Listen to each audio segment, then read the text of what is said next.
social media, everybody uses it now. Like, literally everybody. Unless you're the President of the United States. For some reason, he's not allowed to use it. It's become one of those omnipresent things that we all have in our lives to replace actual friendships and communication with other human beings. I think I'd like to give a quick rundown of why social media is being ruined by the people who use it, particularly on Facebook and Twitter. Facebook is a place where everyone compares their lives and tries to make themselves look as good as humanly possible. It's the push-up bra of socialisation. Twitter, on the other hand, is mostly a place where I go to look at glamour girls and their boobies. But also you occasionally get like news and the occasional meme, which you normally used to get from some other place. This phenomenon in particular is ruining Facebook for me. Typical page, post some bullshit comment from some scumbag on the internet, so then every fucking numbskull decides we are going to copy that post in the comments of the post, so for Captain Judgment here. Then everybody else will tag their friends so that they can then also say the comment of the post in the comments of the post. What? Oh dear God, kill it, kill it! Things like this really annoy me. It's like, I'm an abusive, angry, offensive scumbag drunk and everybody else should just accept it. No. Get hit by a train, please.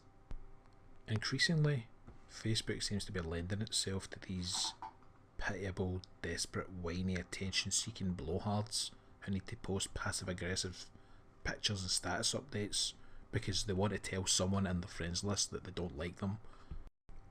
Here's one I screenshotted earlier today. Just look at these words, man. Look at these words and weep for all of humanity. Just because they hurt you, it doesn't mean that you can't heal. Well, thanks for the advice, fucking Fraser Crane. I'll keep it in mind.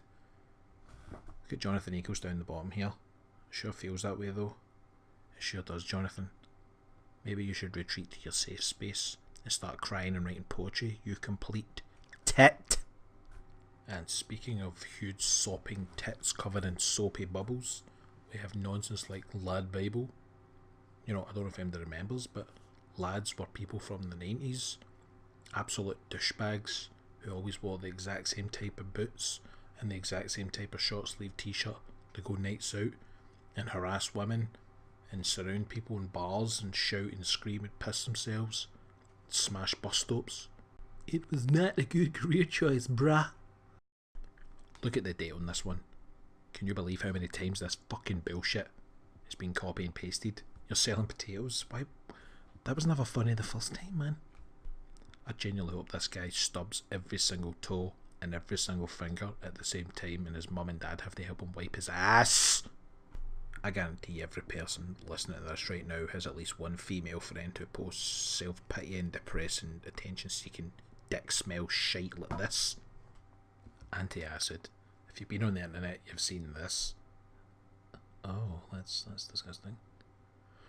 Anti-acid is like the internet for middle-aged women. You know, they'll type stuff like, "Oh, that's so funny, anti-acid. LOL." Enough about the vacuous, self-important, passive-aggressive dullards on Facebook. Let's talk about Twitter for a moment. Twitter appears to be the halfway point between the constant penis measuring of irrelevant who's got the best life contests on Facebook and Tumblr's incessant wrist slashing contests for disturbed teenagers who believe themselves to be half dragon and half fucking badger or whatever else.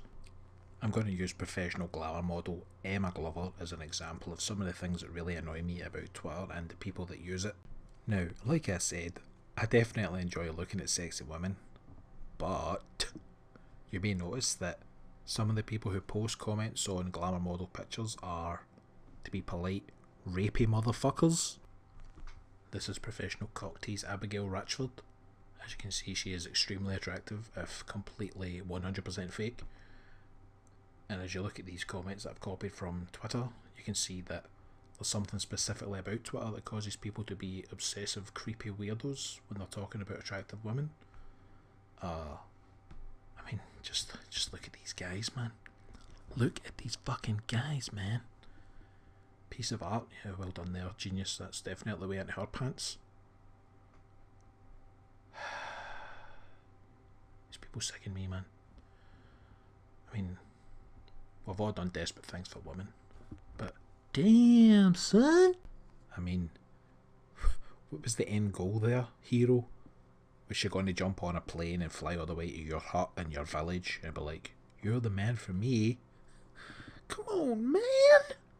Why do so many guys think this is a good idea? You think the glamour model reads through hundreds of pervy rapey comments and thinks, oh no wait, that guy who said he was going to do that thing to my anus, that guy is my future husband. My advice to all these obviously well hung and charismatic Casanovas would be, send that lady a dick pic. In fact, you should probably send 7 or 8 so she has a nice collection for various moods. Twitter has this strange thing where they're obsessed with the hashtag, so now everybody who posts on it has to hashtag everything they're doing. Like, you can't just have breakfast, it has to be hashtag breakfast, hashtag eggs, hashtag I had some toast as well, hashtag I'm running late for work, hashtag did I forget bacon. You have to hashtag your selfies, you know, or as they used to be called, photographs.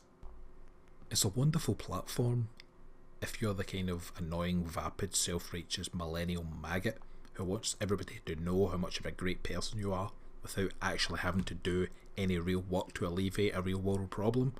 So instead of, say, donating money to charity, you can simply hashtag I support Palestine or whatever, and then fuck off back to watching Netflix. I mean, really, what kind of embarrassing, pathetic loser is actually going to go over to Africa to help feed starving children, or go to India to protest the horrible way that women are treated in large parts of their society, when instead you can sit at home in your plush, comfortable bedroom and put hashtags on about patriarchy and other made-up nonsense? Like Chris Jericho said, it's time to hit the bricks, because this is again becoming a ramble. You'll have to forgive the spelling on this video here. I was kind of doing it in real time because Game of Thrones was about to come on and I ain't missing that shit. If everybody else is getting on this positive message / attention seeking train on Facebook, I want to do it too, because I do have a roof over my head, my friends. Several roofs in fact, because I live in a tenement flat. I mean, sure, I could continue to go on and on about how social media is a sign of social and moral decay that will lead human society into absolute ruin. Future generations will probably end up having bodies shaped like human question marks because everybody spends all of their time staring at their phones. But even though there is a vast, despairing sea of negative elements to social media, we should always try to look at the positive side of life. Hashtag 8 minutes you'll never get back. When a woman posts a picture on Facebook, all her female friends are like, oh my god, you're gorgeous, babes. How come men never say, dude, you look hot as fuck in that t-shirt and your jawline is perfect?